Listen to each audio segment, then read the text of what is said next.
In this episode, you'll learn how to spot spiritual bypassing and return to real, honest inner work. Welcome to Energy Alignment for Entrepreneurs, the podcast helping entrepreneurs be free from anxiety, stress, and tension through balancing emotions and consciousness expansion. 3 things you'll discover today: how the ego hides behind light language, why truth never performs, and what to do when you feel spiritually disillusioned.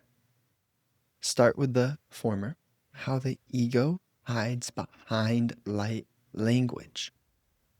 Okay, so I, in this topic, do not at all mean intelligent language, the language of a false positivity, right? You can almost feel when someone's personality is a saya or a mask. And there are certain people who they know there are things there that they don't want to look at, so they they try so hard to convince themselves that they're happy. And it comes off as this fake false positivity. Because it's almost like, the quote, you can't hide the energy, but why? Why can't you hide it? And it's like their energy is saying, hey, I'm screaming for help, but I don't know how to say it because I don't even know how to look at my pain myself. And they act a little fairy and rainbow and glitter, and things are always, yeah. And then there's real levels of, dude, my life could be falling apart and I'm still going to be able to speak to you in this calm tone of voice. But I'm not going to lie to you nor myself. And I'm going to say, like, hey man, yeah, his dog passed away yesterday, or, this big heavy situation just happened. But I mean, man, I know that, attaching importance to that which I can't control isn't going to help me whatsoever. So I'm just doing my best, right? What else can I do? I got to put my best foot forward.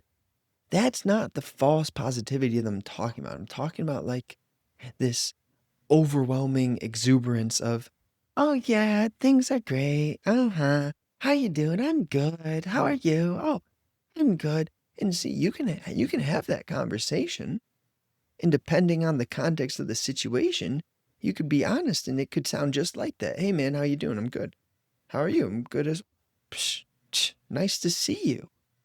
And then that's the furthest extent of the depth with that interpersonal moment or that relationship. Because it depends on the space that consciousness provides, whether you have the ability to play around with some depth. So that's why I'm not judging, right? What we're doing here is we're looking at how the ego hides behind light language. We're not judging or dismissing those who can't look at their own darkness.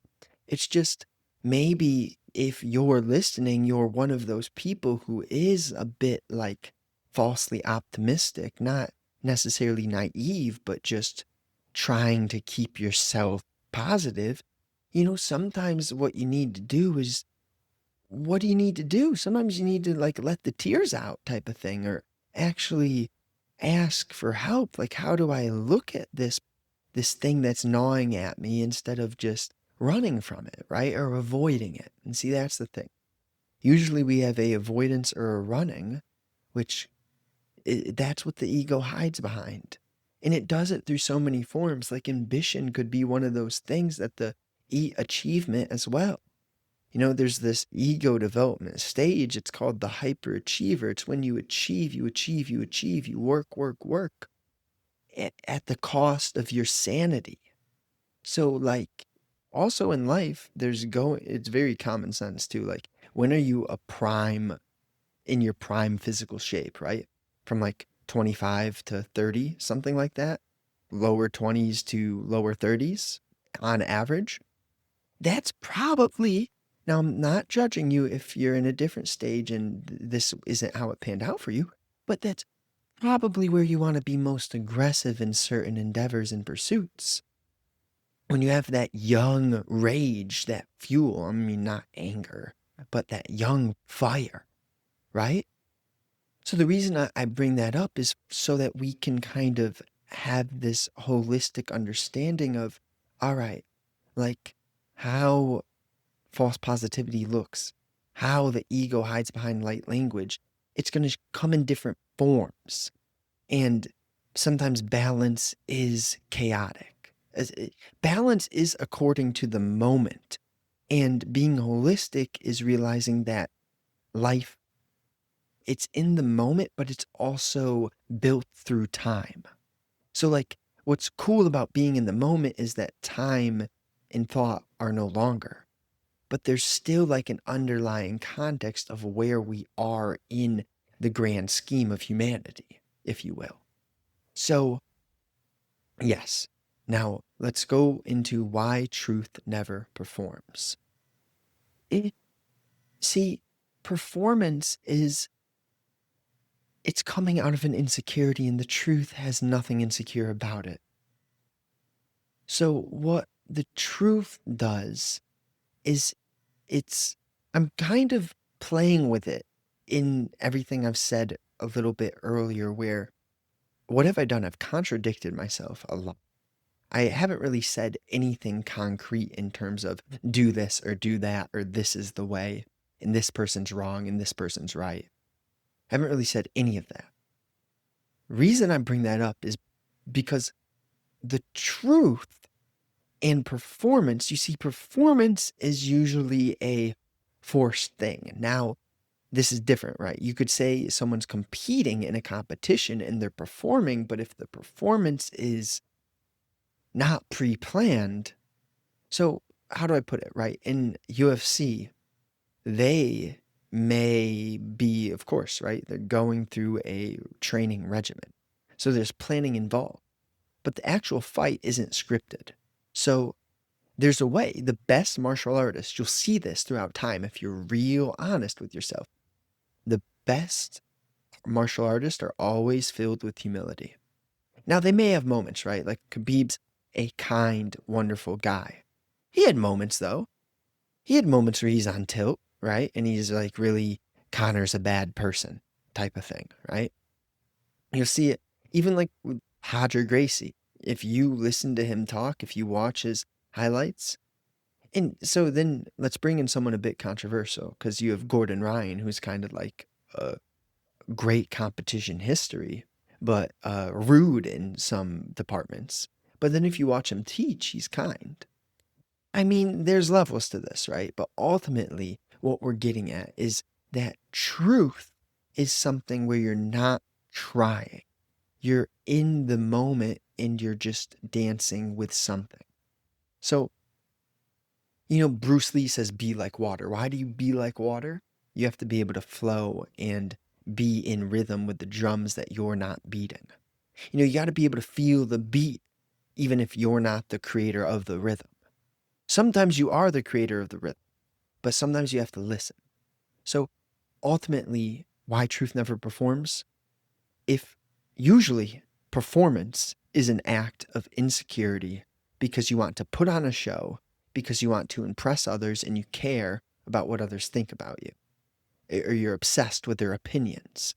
Whereas truth is not moving out of fear, worry, insecurity, but only purity. So sometimes you'll be used as a karmic instrument in relationship to truth, and you could get labeled bad for how God uses you as a karmic instrument.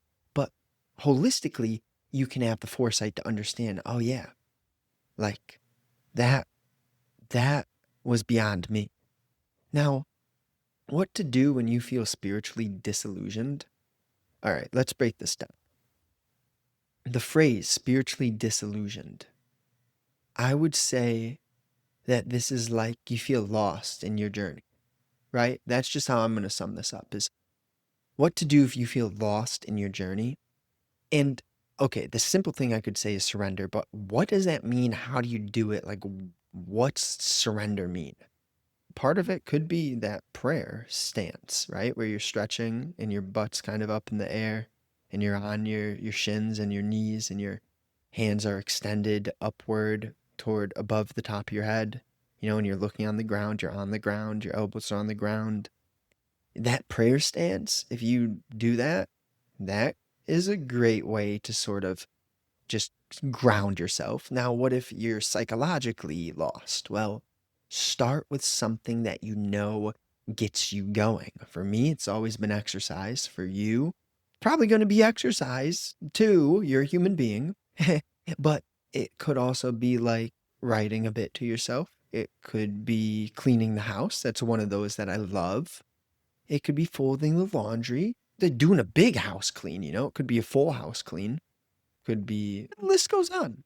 If you feel lost psychologically, you got to get out of your head and you got to move. You got to act, okay? And through action, you will create a new state of being. It is not thinking that gets you out of a low frequency state of mind. No, it's through action.